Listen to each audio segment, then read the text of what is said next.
তেসরা জুলাই 2026। তর্জমানে কাবিল লিসান আখতার সানি আরিফ বিল্লাহ শেখুল হাদিস শেখুল উলামা হযরত মাওলানা শাহ আব্দুল মতিন বিন হুসাইন সাহেব দামত বরকাতুহুমের জুমার পূর্বে আজিম শান ইসলাহি বয়ান বাইতুল হক জামে মসজিদ ঢালকানগর ঢাকা। বয়ানটি বারবার শুনতে থাকার মতো।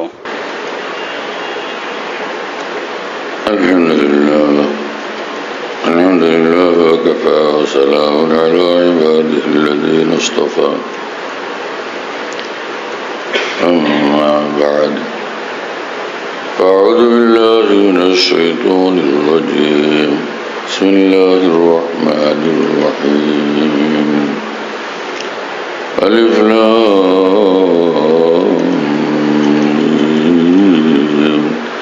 ذلك الكتاب لا ريب فيه هدى للمتقين الذين يقيمون الصلاة ومما رزقناهم ينفقون. صدق الله مولانا العظيم. আল্লাহ পাক জাল্লা জালালুহু আমালওয়ালা আমাদেরকে মাফ করেন, সমস্ত মুসলমানকে মাফ করেন। আল্লাহর মহব্বত, আল্লাহ পাকের বন্দেগী, আল্লাহ পাকের জিকির এবং রাসূলুল্লাহ সাল্লাল্লাহু আলাইহি ওয়াসাল্লামের সুন্নাহ মোতাবেক জিন্দগি আল্লাহ আমাদেরকে দান করেন। জিন্দগিকে আল্লাহ পাকের বন্দেগী আর জিকির বানায় দেন। রাসূলুল্লাহ সাল্লাল্লাহু আলাইহি ওয়াসাল্লাম সব সময় আল্লাহ পাকের জিকিরে মশগুল থাকতেন। কান রাসূলুল্লাহ সাল্লাল্লাহু আলাইহি ওয়াসাল্লাম ইয়াযকুরুল্লাহ ফি জামি আহইয়ানিহি। সব সময় তিনি আল্লাহর স্মরণের মধ্যে মশগুল থাকতেন। এক মুহূর্তের জন্য আল্লাহ পাকের স্মরণ থেকে তিনি গাফেল হইতেন না। সর্বদাই আল্লাহ পাকের জিকির, আল্লাহ পাকের স্মরণ তার অন্তরে, তার জবানে, তার অঙ্গ প্রত্যঙ্গে, তার আমলের মধ্যে বর্তমান ছিল। আল্লাহ পাকের জিকির, আল্লাহ পাক চান যে বান্দা জবানে যেরকম আল্লাহ পাকের জিকির বেশি বেশি করবে, অন্তরও যেন আল্লাহ পাকের জিকিরের মধ্যে মশগুল থাকে। হ্যাঁ, কোরআনে কারীমে রব্বুল আলামিন বলছেন, ইয়া আইয়ুহাল্লাযীনা আমানু যিকুরুল্লাহ যিকরান কাসীরা। হে ঈমানওয়ালারা, তোমরা আল্লাহ পাকের জিকির করবে বেশি বেশি পরিমাণে। আল্লাহ পাক যখন বলেন তোমরা জিকির করবে বেশি বেশি পরিমাণে, জিকির কি না করা চাই? না, করা চাই। তো কতটুকু জিকির করি আমরা? লা ইলাহা ইল্লাল্লাহ সারাদিনে কতবার পড়ি? সুবহানাল্লাহ, আলহামদুলিল্লাহ, আল্লাহু আকবার কতবার জিকির হয় আমাদের দ্বারা? ইস্তিগফার, এটাও জিকির, কতবার ইস্তিগফার করি? দুরূদ শরীফও জিকির, সেই দুরূদ শরীফ কতটুকু হয়? কোরআনে কারীমের তেলাওয়াতও জিকির, নামাজ পড়ি, এটাও জিকির। হ্যাঁ, কিন্তু উযকুরুল্লাহ যিকরান কাসীরা, বেশি বেশি আল্লাহ পাকের জিকির করো, যে মৌখিকভাবে আল্লাহ পাকের জিকির বেশি বেশি করা। সাহাবায়ে কেরাম রাদিয়াল্লাহু তাআলা আনহুমের বৈশিষ্ট্য ছিল যে রাসূলুল্লাহ সাল্লাল্লাহু আলাইহি ওয়াসাল্লামের উপর কোনো আয়াত নাজিল হলে আল্লাহ রাসূল সাল্লাল্লাহু আলাইহি ওয়াসাল্লাম যেরকম সে কোরআনে পাকের উপর পুরো আমল করতেন, সঙ্গে সঙ্গে সাহাবায়ে কেরামও সেই মোতাবেক আমল করতেন। তো আল্লাহর কোরআনে যখন আল্লাহ পাক বললেন যে তোমরা বেশি বেশি জিকির করবে, রাসূলুল্লাহ সাল্লাল্লাহু আলাইহি ওয়াসাল্লাম বেশি বেশি জিকির করতে থাকছেন। তো সাহাবায়ে কেরামও বেশি বেশি জিকির করতে থাকছেন। মুসলমানের কাজ হলো আল্লাহ কি বলেন, আল্লাহ রসুল কি বলেন সেটা শোনা, সেটা জানা, সেটা মানা, তো মুসলমান কামিয়াব। ইবাদত করব, আল্লাহর হুকুম মানব, আল্লাহর নিষিদ্ধ বিষয় থেকে আমরা বিরত থাকব। রাসূলুল্লাহ সাল্লাল্লাহু আলাইহি ওয়াসাল্লাম যে পথ বাতলায় দিয়ে গেছেন সেই মোতাবেক আমরা চলব, সেই পথে হাঁটব। হ্যাঁ, আল্লাহর সন্তুষ্টি আর আল্লাহ রসুলের আনুগত্য এবং অনুসরণের জিন্দগি আমরা বানাবো, তাহলে মুসলমান কামিয়াব। তো কোরআনে কারীমের সূরা বাকারা শুরুতে আল্লাহ পাক বলছেন, যালিকাল কিতাবু লা রাইবা ফীহি। এই যালিকাল কিতাব, মুফাসসিরিন বড় সাহসী মানুষ। যালিকাল কিতাব সব তাফসীরের কিতাবে লিখছে, আর হাযাল কিতাব, ওয়া রে ওয়া। কি অর্থ হলো যে মহিমান্বিত এই কিতাব, হ্যাঁ, এই কিতাবের মধ্যে সন্দেহের কোনো অবকাশ নাই, কোনো সন্দেহের বিষয় এর মধ্যে নাই। এই কিতাবের মধ্যে যা কিছু রব্বুল আলামিন বলে দিয়েছেন সব পাকা মজবুত, হ্যাঁ, সব একদম অকাট্য। আর হুদাল লিল মুত্তাকিন, এই কিতাবের সব কিছু এটা আলোকবর্তিকা মুত্তাকিদের জন্য, হেদায়েতের আলোকবর্তিকা মুত্তাকিদের জন্য। মুত্তাকি কিভাবে হওয়া যায়? হ্যাঁ, যে বান্দা একদম আল্লাহর হয়ে গেল, আল্লাহকে মানে আল্লাহর কথার বাইরে যায় না, এই হলো মুত্তাকি। হ্যাঁ, তো আল্লাযীনা ইউকিমুনাস সালাতা, এই মুত্তাকিদের যে বৈশিষ্ট্য তার মধ্যে একটা হলো এরা দারুণ সুন্দরভাবে নামাজ পড়ে, দারুণ সুন্দরভাবে নামাজ পড়ে এবং একদম পূর্ণাঙ্গভাবে নামাজ আদায় করে, পূর্ণাঙ্গভাবে নামাজ পড়ে। নামাজের ভিতর বাইরে সকল অঙ্গ প্রত্যঙ্গ এর ভিতরে একদম পূর্ণাঙ্গভাবে থাকে এবং উচ্চ মাত্রায় সেটা পূর্ণ থাকে। নামাজের মধ্যে যা আমল আছে সবগুলো তারা ঠিক মতো পালন করে। নামাজের মধ্যে ফরজ, নামাজের মধ্যে ওয়াজিব, নামাজের মধ্যে সুন্নতে মুআক্কাদা, নামাজের মধ্যে মুস্তাহাব, সবগুলো তারা ঠিক মতো পালন করে। এবং সেই আমলগুলো সেরকম যার তার স্ট্রাকচার এবং বডি পূর্ণাঙ্গ থাকে, ওর আত্মাটাও একদম নূরে আলোকিত থাকে। প্রতিটি আমলের আত্মাও একদম নূরে আলোকিত থাকে। নামাজের মধ্যে প্রতিটি আমল তারা পূর্ণভাবে করে। যেমন নামাজের মধ্যে আল্লাহু আকবার বলে, নামাজের মধ্যে আল্লাহু আকবার বলে। তাকবীরে তাহরিমা ফরজ, আল্লাহু আকবার বলা ওয়াজিব।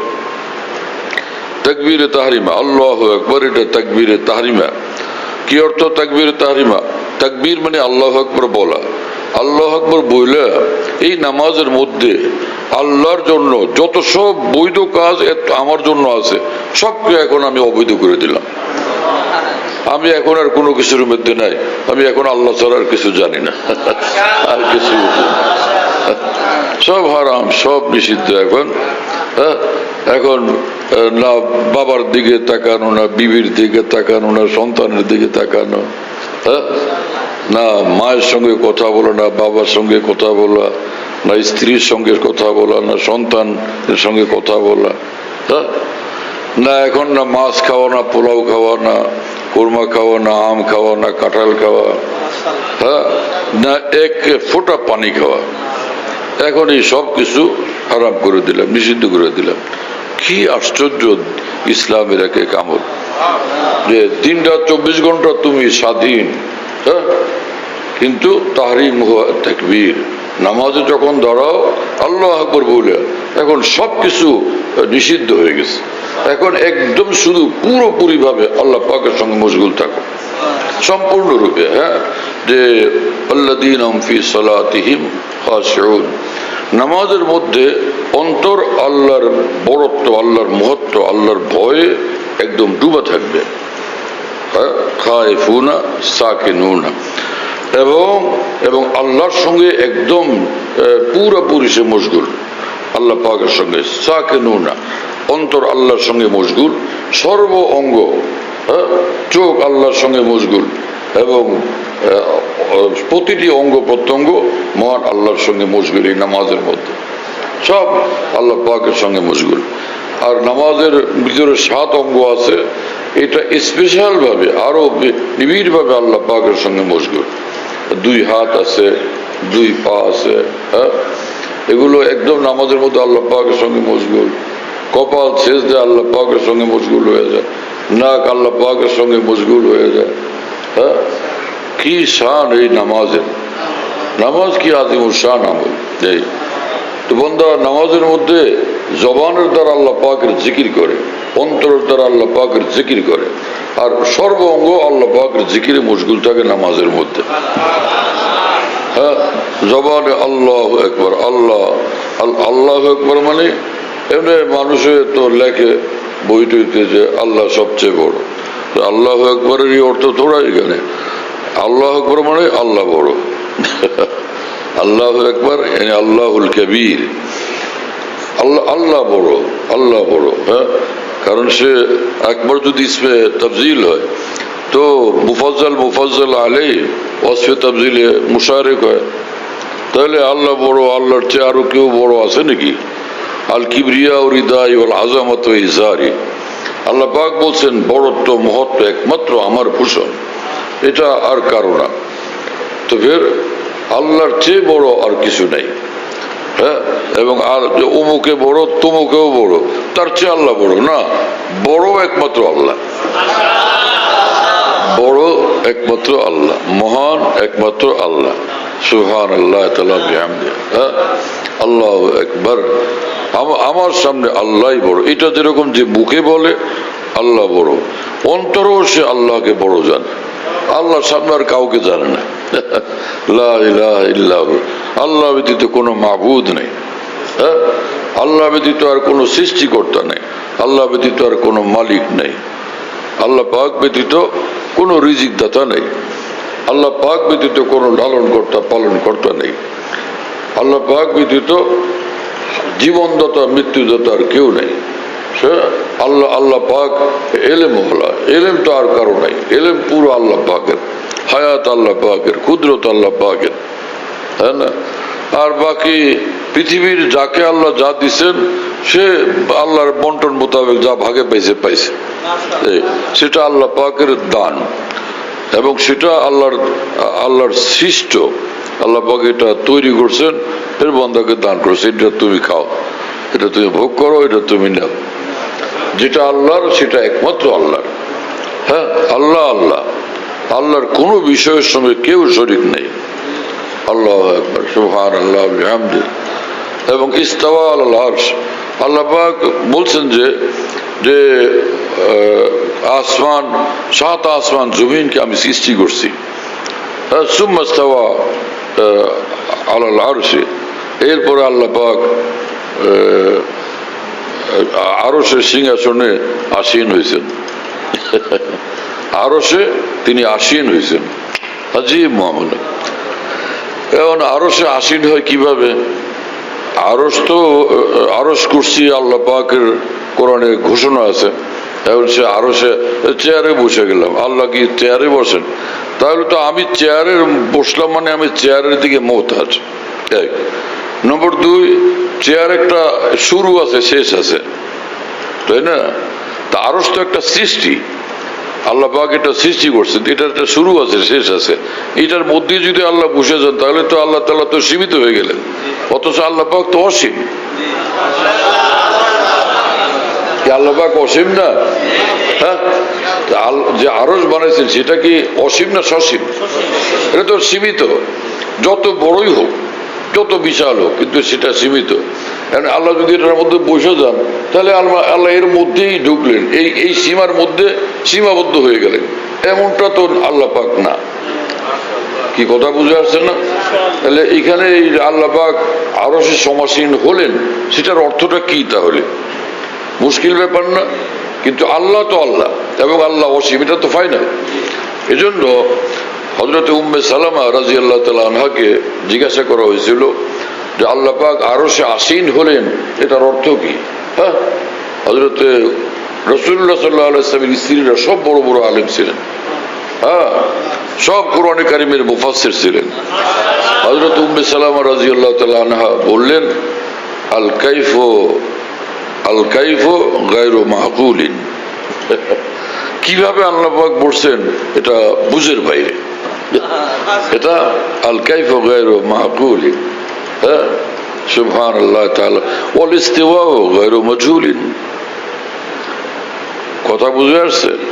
এবং আল্লাহ পাক আসীন হয়েছেন, কোরআনের ঘোষণা, অকাট্য ঘোষণা, আল্লাহ পাক আসীন হয়েছেন, এটা ফাইনাল। কিন্তু কিভাবে কি হলো আমরা জানি না, কিভাবে কি হলো আমরা জানি না। ইমাম মালিক এবং তিনি বলছেন অবিহি ঈমানুন, এবং আল্লাহ পাক আসীন এই কতবার এটার উপরে ঈমান আনতে হবে। ও ইনকারু ওয়াল ইনকারু বিহি কুফরুন, এবং এটাকে অস্বীকার করলে যে আল্লাহ পাক আরশে আসীন, এটাকে অস্বীকার করলে সে কাফের হয়ে যাবে, কারণ এটা কোরআনের স্পষ্ট ঘোষণা, কেসা কথা। তাহলে আল্লাহ পাক আরশে আসীন এটা বিশ্বাস করতে হবে, কিন্তু সেই আসন কিভাবে তিনি আসীন সেটা আমাদের অজানা। ইমাম মালিক রহমতুল্লাহ আলাইহিকে জিজ্ঞাসা করা হয়েছিল যে আরশে আল্লাহ পাক আসীন হলেন এটা কিভাবে, তিনি খুব নারাজ হলেন। কিভাবে মানে কিভাবে, কেন জিজ্ঞেস করলেন? কাইফা কাইফা কাইফাল ইস্তেওয়া, কিভাবে তিনি আসীন হলেন? তখন ইমাম মালিক রহমতুল্লাহ এত গুসা হয়েছেন যে চেহারা লাল হয়ে গেছে, ঘাম ঝরতেছিল এই, এবং মাথা নিচু করছেন কষ্টের সাথে, এবং তিনি বললেন যে আল ইস্তিওয়াউ মালুম ওয়াল কাইফু মাজহুল, হ্যাঁ, ওয়াসসুআলু আন হাযা বিদআতুন। যে আল্লাহ পাক আসীন কোরআনের ঘোষণা, এটা আমরা বিশ্বাস করি। ওয়াল ঈমানু বিহি ওয়াজিবুন, এটার উপর ঈমান আনা ওয়াজিব, কিন্তু কিভাবে আসেন সেটা আল্লাহ পাকের শান মোতাবেক। এই আমাদের বুজুর্গানে দিন একটু ব্যাখ্যা করে বলছেন যে যেমন অতঃপর তিনি আজকে ক্ষমতা আরোহণ করলেন, ক্ষমতা আরোহণ করলেন, ঘোড়ার পিঠে আরোহণ করলেন, তো বোঝা গেল ঘোড়ার পিঠে উঠছেন। ঘোড়ার পিঠে আরোহণ করলেন মানে কি, ঘোড়ার পিঠে উঠছেন। পর্বতে আরোহণ করলেন মানে পর্বতে উঠছেন। ক্ষমতা আরোহণ করলেন মানে কি, ক্ষমতার পিঠে উঠছেন। ক্ষমতা আরোহণ করলেন মানে ক্ষমতা তিনি গ্রহণ করছেন আজকে। অনুরূপ ভাবে আল্লাহ পাক আসমান জমিন সব সৃষ্টি করার পর এরপরে আসমান জমিন এই সব কিছুর উপরে তার রাজত্ব পরিচালনার জন্য আজকে তিনি একদম আনুষ্ঠানিক ভাবে তিনি এটা শুরু করলেন যে আসমান আমি চালাবো, পৃথিবী আমি চালাবো, সূর্য আমি চালাবো, চন্দ্র আমি চালাবো, সব আমি পরিচালনা করবো, আমি নিয়ন্ত্রণ করবো।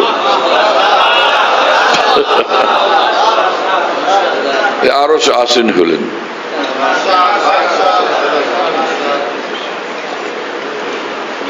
আরেকদিন বলছিলাম না, লাকাদ খালাকনাস সামাওয়াতি ওয়াল আরদা ফি সিত্তাতি আইয়াম, আল্লাহ পাক বলছেন যে আমি আসমান এবং জমিনকে সৃষ্টি করছি 6 দিনে। তো ইয়াউম মানে দিন, তো দিন যে এটা মুফাসসিরিন বলেন, তাফসিরে কুরতুবিতে লিখছেন, এবং সে তাফসিরে ইবনে জরির তাবরিতে লিখছেন, ইমাম রাজি রহমুল্লাহ তাফসিরে রাজিতে লিখছেন, হ্যাঁ, সাইদ আল্লামা সাইদ আলুসি রহমুল্লাহ তাফসির রুহুল মানিতে লিখছেন যে ওয়াল ইয়াউমু মিন তুলুইশ শামসে, দিন হয় সূর্য উদয় হওয়ার দ্বারা।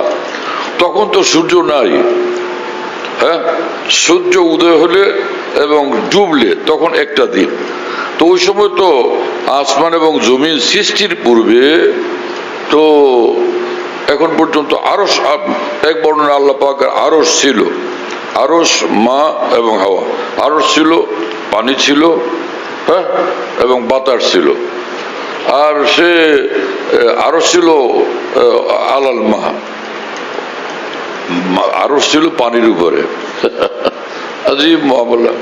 আর পানি থেকে আল্লাহ পাক জমিনকে সৃষ্টি করছেন, পানি থেকে, হ্যাঁ, খলিকাতিল আরদু মিনাল মা, পানি থেকে আল্লাহ পাক জমিনকে সৃষ্টি করছেন। কি শান! এর তো আমরা মুখস্থ খালি বললাম যে হ্যাঁ আল্লাহ পাক বলছেন যে আমি 6 দিনে সৃষ্টি করছি। এই খালকের অর্থ কি? সৃষ্টি করলাম, এটার অর্থ কি? আজীব মামলা, বিশাল কর্মকাণ্ড, অন্তহীন কর্মযজ্ঞ। হ্যাঁ, এর মানে তাফসিরে রাজিতে ইমাম রাজি রহমতুল্লাহ লিখছেন যে মানে কি, সে কি সৃষ্টি করছেন আল্লাহ তাআলা।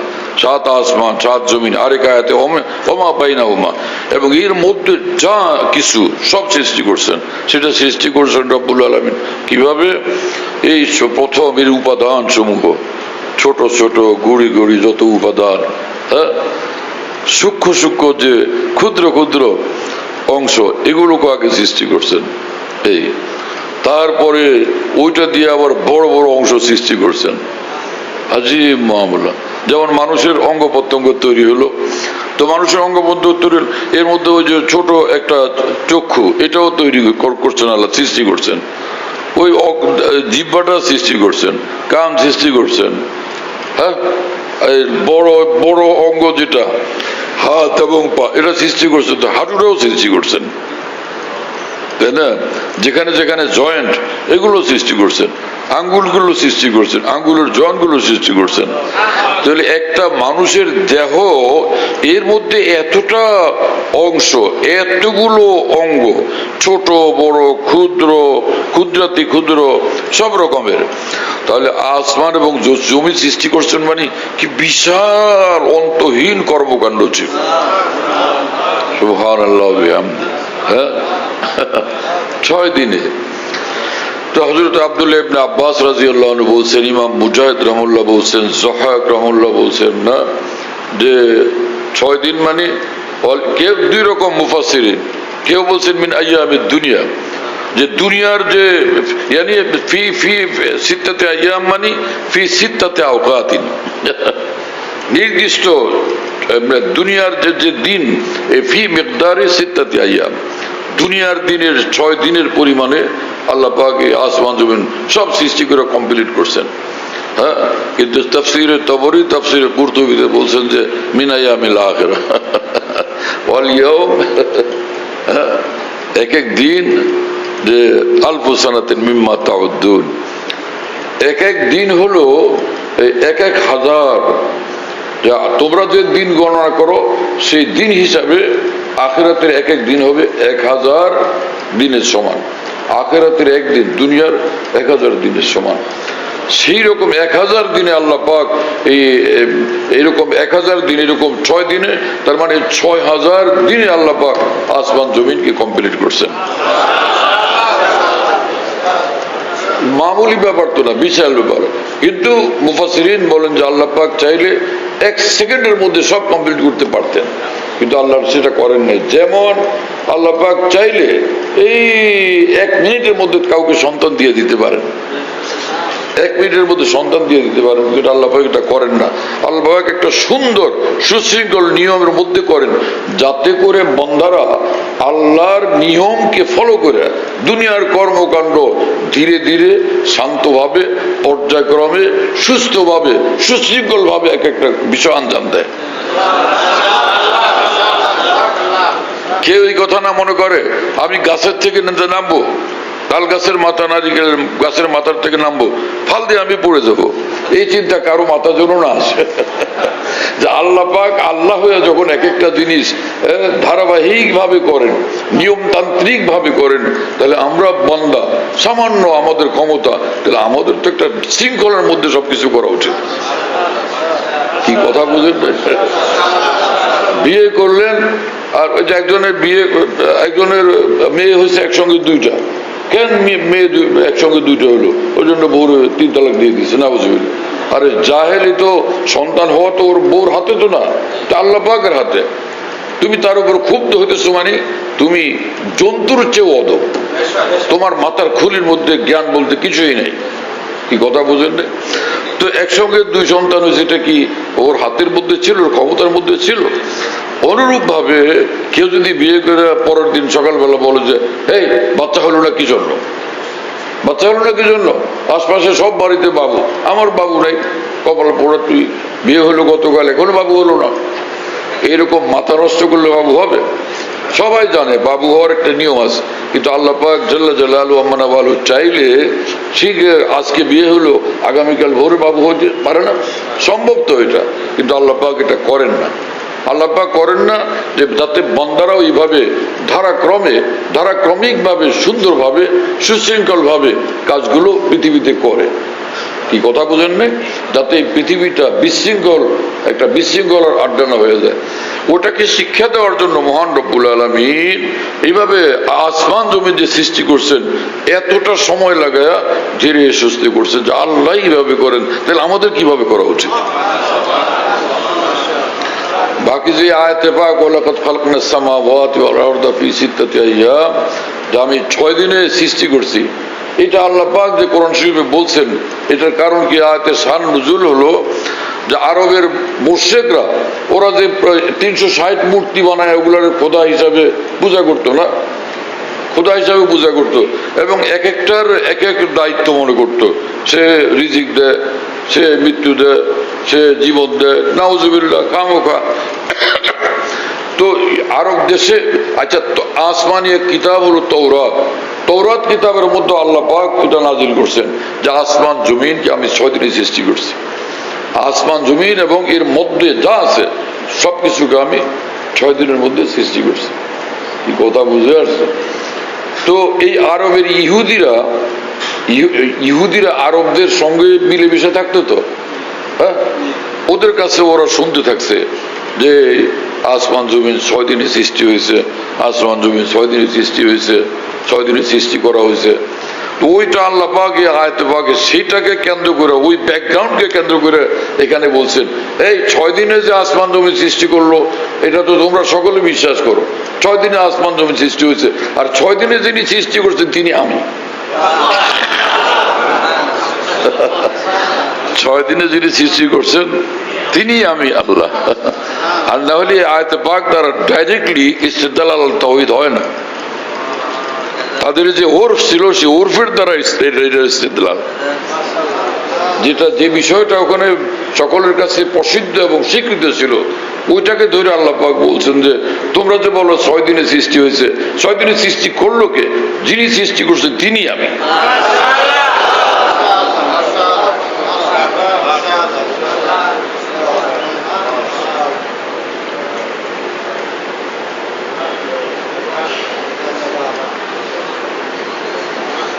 কিন্তু সেই 6 দিন এত বড় দিন, এক এক দিন হলো। মুফাসসিরিন দুই রকম তাফসীর করছেন। কেউ বলছেন যে ভাই এটা 6 দিন আল্লাহ তাআলা বলছেন, তো এখন 6 দিন ঠিক রাখতে হবে, 6 দিন ফাইনাল। আল্লাহ পাক বলছেন 6 দিন, 6 দিন ফাইনাল। এই 6 দিন বলতে এখন কি?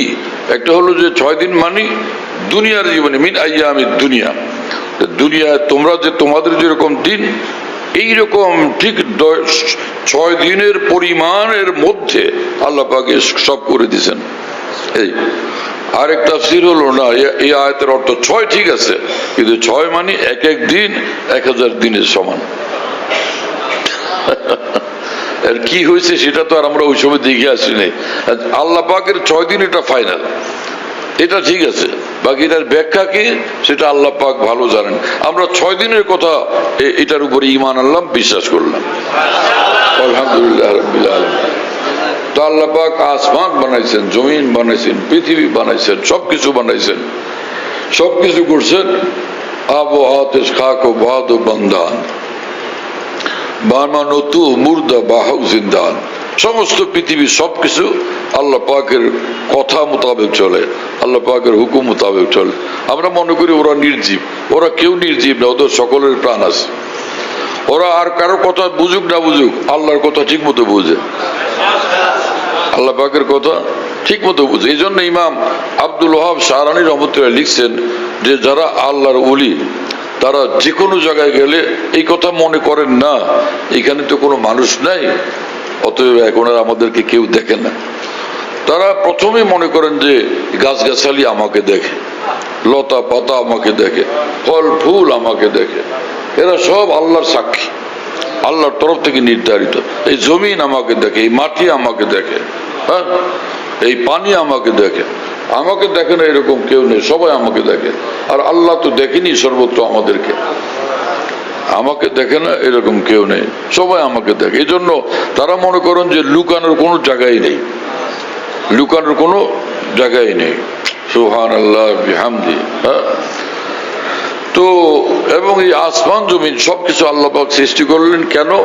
আল্লাহ পাক কোরআন শরীফে বলছেন যে খালাকালাকুম মা ফিল আরদি জামিয়া, এই পৃথিবীর সব কিছুই আমি সৃষ্টি করলাম তোমাদের জন্য, সব কিছু সৃষ্টি করলাম তোমাদের জন্য। হ্যাঁ, হযরত মুফতি শফি সাহেব রহমতুল্লাহ আলাইহি বলেন যে क्यों ना हो रोज असल से हो चुकी तकसीम कार, मैं हूं मालिक के लिए और कुल जहां मेरे लिए।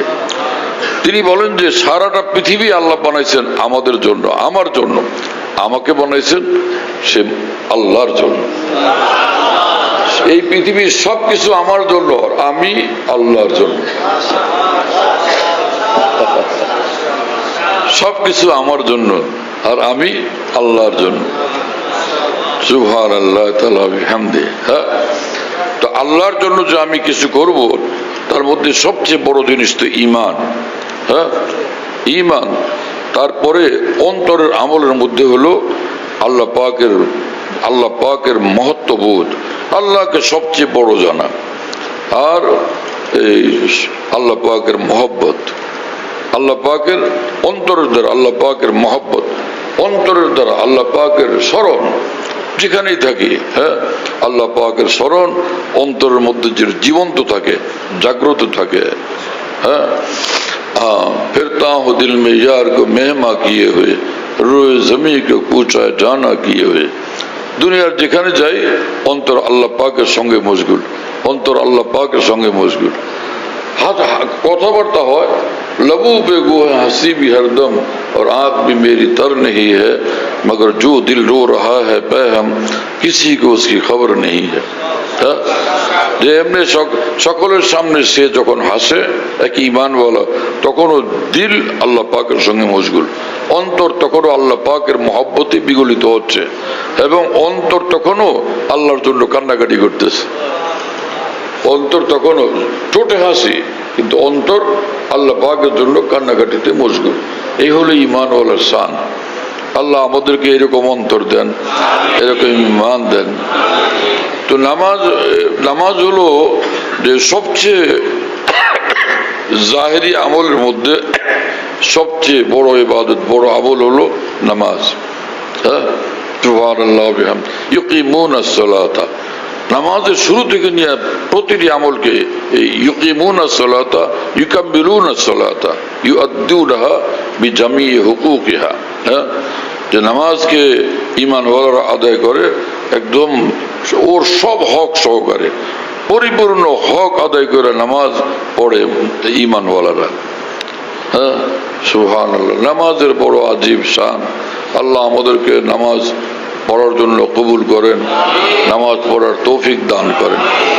আর যখন মানুষ আল্লাহর হুকুম মোতাবেক চলে, তো আল্লাহ পাক তাকে শক্তিশালী বানায় দেন।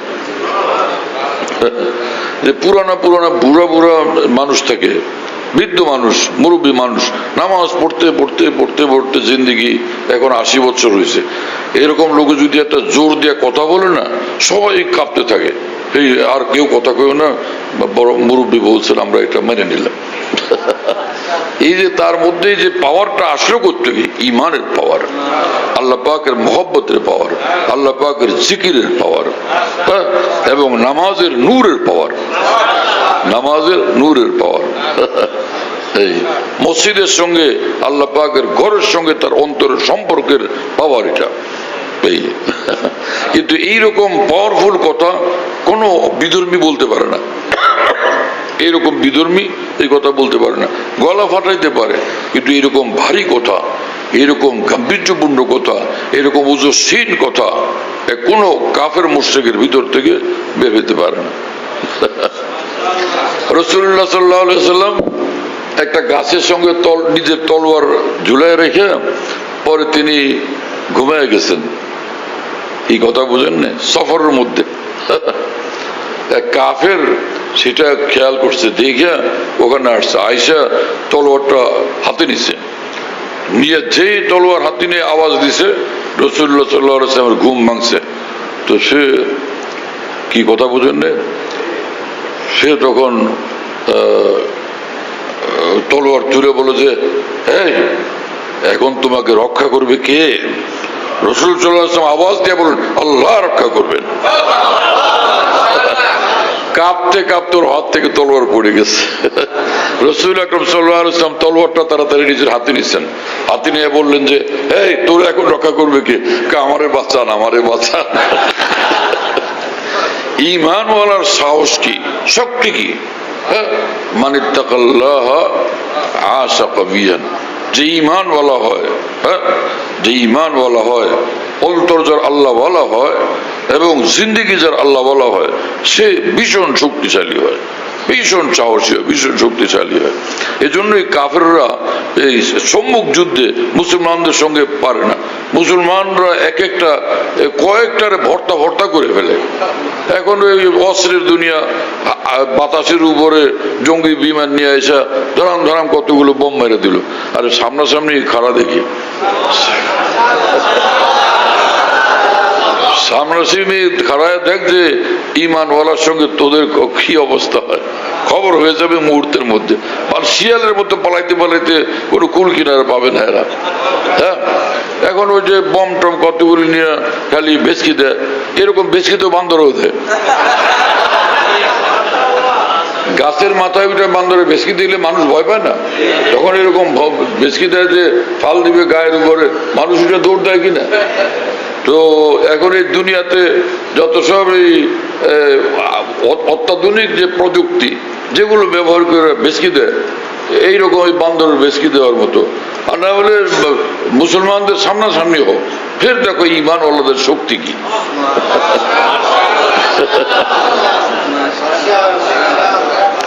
সাহাবায়ে কেরাম রাদিয়াল্লাহু তাআলা আনহুম যুদ্ধ করতেন তো সামনাসামনি। হ্যাঁ, হযরত আলী রাদিয়াল্লাহু তাআলা আনহু যুদ্ধের ময়দানে গিয়া এক লাফ দিয়া ময়দানে পড়ছেন এবং চিৎকার দিয়ে বলছেন, হাল মিন মুবারিজ, আছে কোন যোদ্ধা আমার সামনে দাঁড়াবে, আমার মোকাবেলা করবে? এমন প্রচন্ড গর্জন আওয়াজ, হাল মিন মুবারিজ, আছে কোন যোদ্ধা? মুবারিজ মানে কোন মোকাবেল, কোন প্রতিদ্বন্দ্বী আমার সম্মুখে দাঁড়াবে, আছো কেউ? ওরা কাঁপতে কাঁপতে শেষ। এই হলো ঈমানের তাকত এবং ঈমানের শক্তি। আল্লাহ আমাদেরকে সচ্চা ঈমানওয়ালা বানান, আল্লাযীনা ইউকিমুনাস সালাতা। কিন্তু এই সঙ্গে মহান রব্বুল আলামিন যে যেখানে বলছেন যে প্রথমেই মুত্তাকিন বানানোর জন্য, আল্লাহ ওয়ালা বানানোর জন্য, জান্নাতি বানানোর জন্য এই কোরআন আমি নাজিল করছি, এবং কোরআন জান্নাতি হওয়ার পথ দেখাবে, মুত্তাকি হওয়ার পথ দেখাবে, কামিল ঈমানওয়ালা ওলি আল্লাহ হওয়ার পথ দেখাবে, তাই না? তো আল্লাহ পাক জাল্লা জালালুহু ওয়া মানাবালু বলেন যে কামিল ঈমানওয়ালা যে তুমি, তোমার এক আমল তো দিলাম নামাজ, দারুণ সুন্দর করে নামাজ পড়বা তুমি। হ্যাঁ, আর সেই সঙ্গে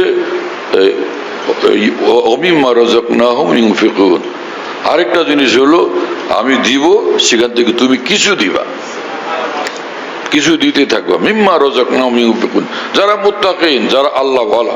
এই আয়াতে পাক থেকে প্রমাণ হয় যে আল্লাহ ওয়ালা হবে, ঈমানওয়ালা হবে, জান্নাতওয়ালা হবে, আল্লাহর জন্য চিরজীবন খরচ করতে থাকবে, সারা জীবন খরচ করতে থাকবে।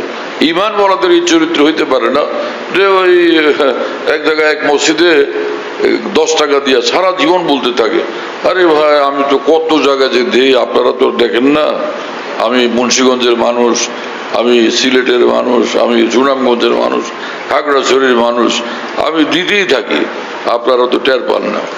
ওই আসলে 100 টাকা বা 50 টাকার নোট একটা ধরায় দেয়, এরকম 50 টাকার নোট শতখানিক দিলে তো মোট হলো কত? হ্যাঁ, বা 100 টাকার নোট যদি 100 দিয়ে দেয়, হইলো কত? টোটাল হইলো কত?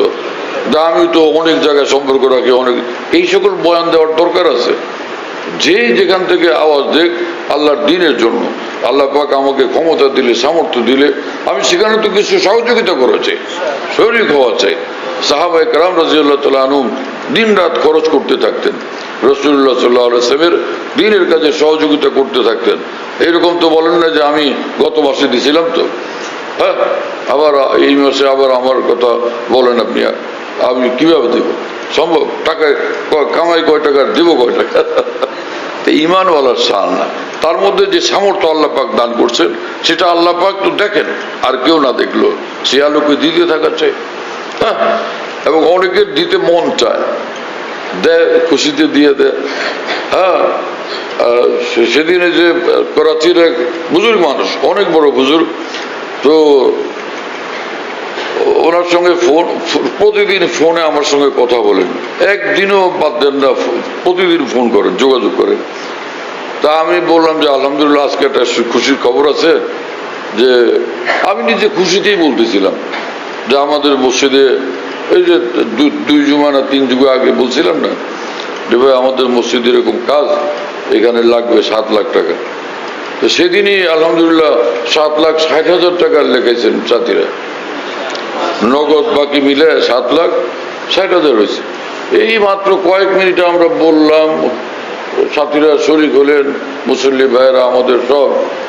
আল্লাহ পাকের রহমতে এত কম সময়ে এত টাকা হয়ে যাওয়া, এটা কি সহজ বিষয়? তো ঈমানওয়ালাদের শান এটা। হ্যাঁ, ঈমানওয়ালারা আল্লাহকে মহব্বত করেন, আল্লাহকে ভালোবাসেন, নিজের কষ্টের পয়সা খুশির সাথে আল্লাহর জন্য দিয়ে দেন। কষ্টের পয়সা খুশির সাথে আল্লাহর জন্য দিয়ে দেন। তা আমি এই খুশি ওনাকে ওদিন বলতেছিলাম, আজকে আমাদের এখানে মজার খবর আছে, খুশির খবর আছে বললাম। উনি তখন বললেন যে আমি আপনাকে বলছিলাম যে এরকম কোনো খরচের বিষয় থাকলে আমার কিন্তু শরীক রাখেন।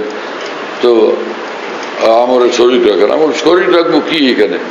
এখানে তো দরকার ছিল 7, হয়ে গেছে 7,60,000, আর কি কয় না আমার শরীক রাখেন। তো পরে আমি বললাম যে ঠিক আছে, একটা ফ্যান 8,000 টাকা লাগবে হয়তো, তো আপনি একটা ফ্যানের দাম দিয়ে দিন। না, আমি 50,000 টাকা দিব। এর শোনানোর উদ্দেশ্য কি? এই লোকটার মধ্যে আল্লাহর দ্বীনের জন্য খরচ করার জন্য এক বেচাইনি, এক বেকুলতা, এক নেশা। মুসলমানদের এটা থাকা চাই। কিন্তু হযরত হাকিমুল উম্মত মুজাদ্দিদুল মিল্লাত মাওলানা আশরাফ আলী থানভী রাহমাতুল্লাহ বলেন, নামাজ পড়তে মন চায়, পড়লো পুরো সওয়াব পাবে। নামাজ পড়তে মন চায় না, তারপরে জোর করে নামাজটা আদায় করলো, এই লোক পুরা সওয়াবের উপরে আরো বেশি কিছু পাবে। কারণ একটা হলো সে নামাজের সওয়াব, আর একটা হলো মনের অলসতার বিরুদ্ধে যুদ্ধ করার সওয়াব। হযরত হাকিমুল উম্মত থানভী রাহমাতুল্লাহ বলেন, যাদের মন চায় না খরচ করতে, তো তাদের জন্য একটা হলো খরচ করার পুরো সওয়াব, আর একটা হলো নিজের মন চায় না, এটার বিরুদ্ধে যুদ্ধ করে সে যে আল্লাহর জন্য দিল। আল্লাহ পাক দেখছেন ওর মন চায় না, কিন্তু তবুও আমার জন্য দিচ্ছে, এই জন্য আল্লাহ পাক ওরা আরো বেশি সওয়াব দান করবে। আজীব ইসলামের শান। হ্যাঁ, সুবহানাল্লাহ ওয়া বিহামদিহি ওয়া মিম্মা রাযাকনাহুম ইউনফিকুন। কোরআনে কারীমের কথা কত যে সুন্দর, যদি আমরা বুঝতাম। আল্লাহ পাকের ভাষাটাকে ওমিম্মা রাযাকনাহুম, এবং আমি ওদেরকে যা কিছু দিই ওখান থেকে কিছু ওরা দেয়। আমি যা কিছু ওদেরকে দিই, তা আমি দেই মানে কি? হাতেমটাই যদি বলে আমি যা দিলাম ওইখান থেকে তোমার বাবারে কিছু দিও, হাতেমটাই যখন বললো আমি কিছু দিলাম, তার মানে কি 1 টাকা দিচ্ছে, 8 আনা? তো হাতেম তাইদের যিনি মহান স্রষ্টা, সে আল্লাহ যখন বলেন আমি যা তোমারে দিলাম, তার মানে আমি তো তোমার দিন রাত দিতেই থাকি, দিন রাত দিতেই থাকি। আমি তো আসমান থেকে দিতে থাকি, খাওয়াইতেই থাকি, ওখান থেকে কিছু নিজে তুমি দিও আমি আল্লাহর জন্য। সুবহানাল্লাহ ওয়া বিহামদিহি। এবং রাসূলুল্লাহ সাল্লাল্লাহু আলাইহি ওয়াসাল্লাম বলছেন হাদিস শরীফ, যে যখন কোনো বান্দা আল্লাহর জন্য দেন, চাই সে যাই হোক, চাই সেটা দিনের কোনো মসজিদ মাদ্রাসা ইত্যাদির কাছে, অথবা কোনো বান্দাদের খেদমতের জন্য, মহব্বতের জন্য, কোনো বান্দার জরুরত পুরা করার জন্য, প্রথম ওটা আল্লাহ পাক নিজের হাতে গ্রহণ করেন, এরপরে ওই বান্দার হাতে আল্লাহ পাক দেন। ওর হাতে প্রথমেই যায় না, ও দ্বিতীয় নম্বরে, সে সবসময় এটা আল্লাহ পাক নিজের হাতে নেন, এরপরে ওর হাতে সেটা যায়।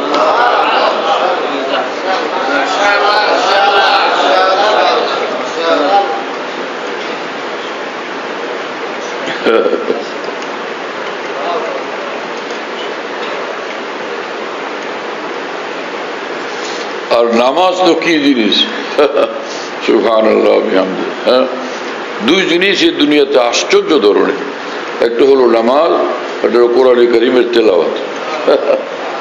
এত মজার জিনিস এই মসজিদে, বলতেছে আল্লাহর কসম, এইরকম মজার জিনিস পৃথিবীতে আর নাই। হ্যাঁ, এইরকম মজার জিনিস, একটা হলো নামাজ আর একটা কোরআনে কারিমের তেলাওয়াত। হ্যাঁ, আরেক মজার জিনিস আছে, সেটা কোথায় পাওয়া যাবে এখন? সাহাবায়ে কেরাম রাদিয়াল্লাহু তাআলা আনহু যখন জিহাদ করতেন জিহাদ করতেন আল্লাহর জন্য, আল্লাহর জন্য জীবন নিয়ে খেলা এবং জীবন আল্লাহর জন্য উৎসর্গ করে দেওয়া, এটা এক মজার জিনিস ছিল তাদের জন্য, পৃথিবীর সেরা এক মজা। হ্যাঁ, জীবন দিয়ে তারা খুশি এবং তারা এত মর্যাদা সম্পন্ন। আল্লাহ পাক বলেন যে যারা আমার জন্য শহীদ হন, জীবন দান করেন, জীবন উৎসর্গ করেন, তাদেরকে খবরদার তোমরা মারা গেছে বলবা না, মৃত বলবা না, বালাহিয়াউন, বরং নিঃসন্দেহে তারা জীবিত। আর জীবিত থাকলে তার রিজিক লাগে। আমি আল্লাহ এখন তাদেরকে রিজিক দিতেছি, শহীদ হওয়ার পরে আমি তাদেরকে রিজিক দিয়ে পালতেছি। আল্লাহ পাক কোন শহীদে বলেন এই কথা। হ্যাঁ, এবং রাসূলুল্লাহ সাল্লাল্লাহু আলাইহি ওয়াসাল্লাম বলেন যে আল্লাহর জন্য যদি সত্যিকার জিহাদ হয়, সেখানে আল্লাহর জন্য জীবন দান। আল্লাহ রাসূল সাল্লাল্লাহু আলাইহি ওয়াসাল্লাম বলেন যে আমি আমার অন্তর চায় এটা, যে আল্লাহর জন্য একবার জীবন দিয়ে দিই, হ্যাঁ, শহীদ হয়ে গেলাম, আবার জিন্দা হলাম, আবার শহীদ হয়ে যাব, আবার জিন্দা করা হলো, আল্লাহ তাআলা জিন্দা করলেন, আবার শহীদ হয়ে যাব, এইভাবে জিন্দা হইতে থাকবো, শহীদ হইতে থাকবো, সেটা আমার অন্তর চায়। তো আল্লাহর জন্য জীবন দেওয়া তো বড় জিনিস, কিন্তু এই জীবন দেওয়ার নামে যে যেখানে সেখানে তো এই জীবন দেওয়া ঠিক না, বরং আল্লাহর জন্য জীবন সত্যিকার অর্থে দেওয়ার মতো সুযোগ থাকলে সেটা তো চমৎকার সুযোগ, অনেক বড় সৌভাগ্য। কিন্তু আর যদি সেটা না হলো, তো আল্লাহ পাকের ইবাদত বন্দি করতে থাকে, আল্লাহ পাককে ডাকতে থাকে। জীবনের এক একটা মুহূর্ত দামি, জীবনের এক একটা মুহূর্ত দামি। অনেকে মরার জন্য অস্থির হয়ে যায়, আর ভালো লাগে না রে, মরে যাই। আমার শায়েখ আর বিল্লাহ মাওলানা শাহ হাকিম মোহাম্মদ আখতার সাহেব রহমতুল্লাহ নিজের জমানার বড় জিলানি ছিলেন। হ্যাঁ, এই ঢাকার বড় কাটরা মাদ্রাসার মস্ত বড় বুজুর্গ, বহুত বড় বুজুর্গ হযরত মাওলানা মোহাম্মদ আলী চাঁদপুরি রহমতুল্লাহ আলী, তিনি বলতেছিলেন যে আমার শায়েখ আমার বড় পীর জিলানি, অনেক বড় বুজুর্গ ছিলেন এবং জমানার জালালউদ্দিন রুমি। তিনি একবার আল্লাহর মহব্বতের কথায় জায়গায় জায়গায় তিনি যে বলতেন, জোর সাহেব আল্লাহর মহব্বতের কথা বলতেন, তো এক এক বান্দা আল্লাহকে ভালোবাসার জন্য অস্থির হয়ে যেত, আল্লাহকে ভালোবাসবো আর কোনো রাস্তা যাব না। এই দৃশ্য দিকে হযরতজি একবার এমন জোশে আসছেন, বলেন যে আব তো मैं अपनी जिंदगी पर हारिस हो गया। হযরতজি বলছিলেন যে আমি এখন আল্লাহর জন্য আরো বেঁচে থাকতে আমার মন চাইতেছে, খুব মন চাইছে আমি খুব বেঁচে থাকি, আমি আল্লাহকে যাতে আরো ভালোবাসতে পারি পৃথিবীতে। কারণ মরার পরে ভালোবাসলে তো আর কি হবে, ওখানে কোনো এটার তোমাদের দুনিয়ার জীবনে পাঠাইছিলাম যে আমার না দিঘা দুনিয়ার আল্লাহ বলা ঝামেলার মধ্যে আমাকে ভালোবাসবা, আমি সেটা চাইছিলাম, ওইখানে পারো নাই, এখন এখানে এসে ভালোবাসছে। এখানে তো সবাই ভালোবাসে, আমার দেখার এমনি সরকারি ভালোবাসে সবাই, আমি সরকারি ভালোবাসা চাই নাই, আমি চাইছিলাম ওখানে দেখবা না কিন্তু আমার মহব্বতে জ্বলবা পড়বা, আমার জন্য অস্থির থাকবা, বেকার থাকবা, সেটা আমি চাইছিলাম, সেটা তো করলাম না। কি কথা বুঝতেছেন? এই জন্য যে কয়েকদিন দুনিয়াতে হায়াত পাই এটা বড় দাম। একটু লা ইলাহা ইল্লাল্লাহ পড়লাম, একটু আস্তাগফিরুল্লাহ পড়লাম, একটা সেজদা করলাম, কিবলার দিকে একটু মুতাওয়াজ্জিহ হলাম, একবার হজ করতে গেলাম, একটু ওমরা করতে গেলাম, একটু আল্লাহর ঘরের তওয়াফ করলাম, একটু আল্লাহর ঘরটাকে দেখলাম।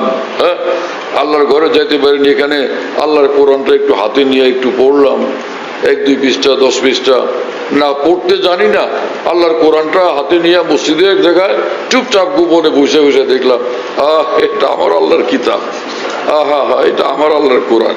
হ্যাঁ, ওমর ইবনে আব্দুল আজিজ রাহমাতুল্লাহ আলাইহি বিখ্যাত তাবিঈ ছিলেন। হ্যাঁ, তিনি একদিকে রাষ্ট্রপ্রধান ছিলেন, আরেকদিকে সারা রাত আল্লাহর ইবাদতে কাটাইতেন, রাত ভর ঘুমাইতেন না এক বিন্দু। তো তিনি কোরআন শরীফ হাতে নিলে প্রথম তিনি বলতেন যে হাযা মনসুর রব্বি, এটা মহান আল্লাহর পয়গাম আমার কাছে পাঠাইছেন, আল্লাহ আমার কাছে কিছু বলতে চান, এই কিতাবের মধ্যে বলছেন। ফের কিতাব সে কোরআন শরীফকে নিয়ে চোখে লাগাইতেন, বুকে লাগাইতেন, চুমু খাইতেন। চোখে লাগাইতেন, বুকে লাগাইতেন, চুমু খাইতেন কোরআন শরীফ।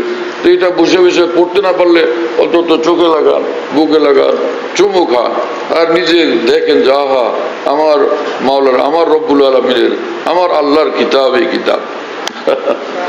এই কত বড় এক এক আমল, হ্যাঁ, কত বড় দামি জিনিস।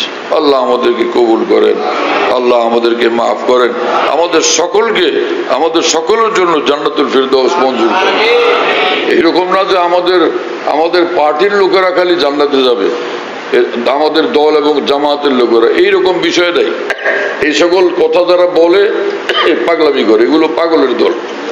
যেই ঈমানওয়ালা হবে, আল্লাহকে ডাকবে, সেই জান্নাতে যাবে ইনশাআল্লাহ।